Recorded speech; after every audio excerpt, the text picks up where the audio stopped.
um, uh, I believe you have to be fitter than the show that you're doing. So I always, I think it keeps you feeling good and it keeps you enjoying it.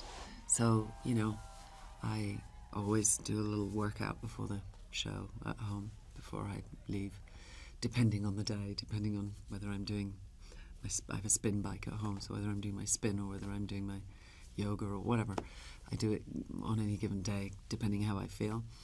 And obviously we do a big voice warm-up, we do that on stage. And it's funny, I am as vain as the character I'm playing.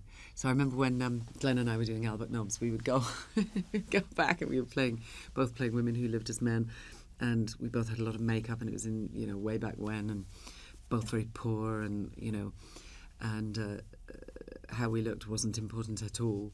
And we used to go home, we'd go back to the hotel we were staying in. It was Christmas, and all of these wonderful Dubliners were all dressed up, looking marvellous, and she and I would walk in with our sort of red faces from having taken all our makeup off and flat hair from being under a wig. We'd go get a pint of Guinness. We'd go, we can't stay here, we like to go after them. And we'd go, and you didn't care. You just didn't care. The worse you looked, the better, because of the nature of those particular characters. Whereas with Mertoy, I go and get my nails manicured, and I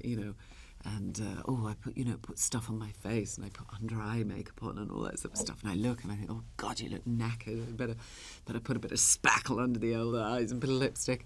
Whereas the play I just did before this, I played Petruchio in Shakespeare in the Park, in an all-female cast. So for that, I'd look in the mirror, I'd frown a bit and put on wads of wax in my hair, and I had little sideboards here to make me look like a guy, and then I'd get a bit of brown eyeshadow, and I'd go like this just to mess up my fat nose there, and then I didn't look in my mirror at all. So you kind of, Mertoy is definitely more high maintenance.